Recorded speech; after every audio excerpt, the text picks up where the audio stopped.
భద్రాద్రి కొత్తగూడెం జిల్లాలోని భద్రాచలం వద్ద గోదావరి ఉధృతంగా ప్రవహిస్తోంది. ప్రస్తుతం రెండో ప్రమాద హెచ్చరిక కొనసాగుతుండగా 50.50 అడుగుల వద్ద గోదావరి వరద ప్రవహిస్తోంది. అటు 53 అడుగులు దాటితే మూడో ప్రమాద హెచ్చరిక జారీ చేయనున్నారు అధికారులు. గోదావరి ఉగ్రరూపం దాల్చడంతో అధికారులు అప్రమత్తమయ్యారు. లోతట్టు ప్రాంతాల ప్రజలను అప్రమత్తం చేస్తున్నారు. మరోవైపు ఈ రోజు భద్రాచలంలో గోదావరి వరదలపై ఆర్డీఓ కార్యాలయంలో మంత్రి తుమ్మల సమీక్షించనున్నారు.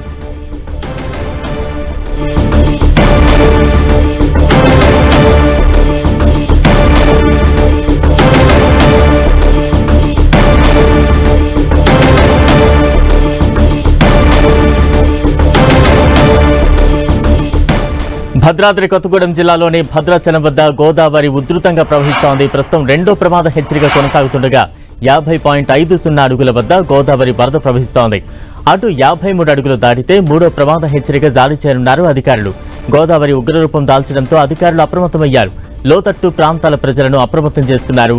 మరోవైపు ఈ రోజు భద్రాచలంలో గోదావరి వరదలపై ఆర్డీఓ కార్యాలయంలో మంత్రి తుమ్మల సమీక్షించనున్నారు.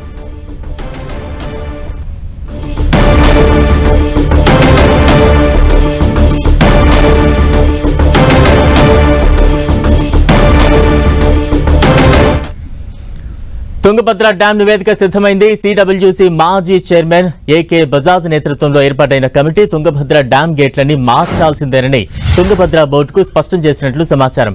మరమ్మతులతో కాలయాపన చేయడం వల్లే ఆగస్టు 10న 19వ గేటు కొట్టుకుపోయిందని కమిటీ తెలిపింది. ఇప్పటికే డ్యాం గేట్లని తుప్పుబట్టి వరద ఒత్తిడికి బలహీనంగా మారాయన్నారు. 33 గేట్ల స్థానంలో అత్యాధునిక డిజైన్తో కొత్తవి ఏర్పాటు చేయాలని సూచించింది ఏకే బజాజ్ నేతృత్వంలోని కమిటీ.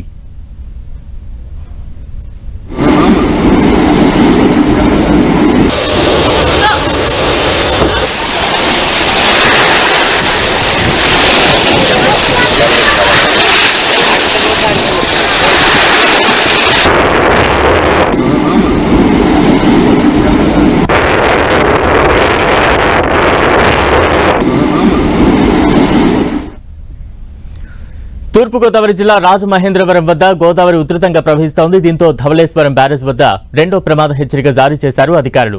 ప్రస్తుతం గోదావరి నీటి మట్టం 14.10 అడుగులకు చేరుకోగా 175 గేట్లు ఎత్తి 13,23,000 క్యూసెక్కుల నీటిని సముద్రంలోకి వదులుతున్నారు అధికారులు.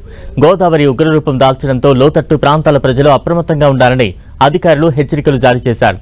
మత్స్యకారులు ఎవరూ కూడా వేటకు వెళ్లొద్దని, వినాయక నిమజ్జనాలను సైతం వాయిదా వేసుకోవాలని ఆదేశించారు అధికారులు.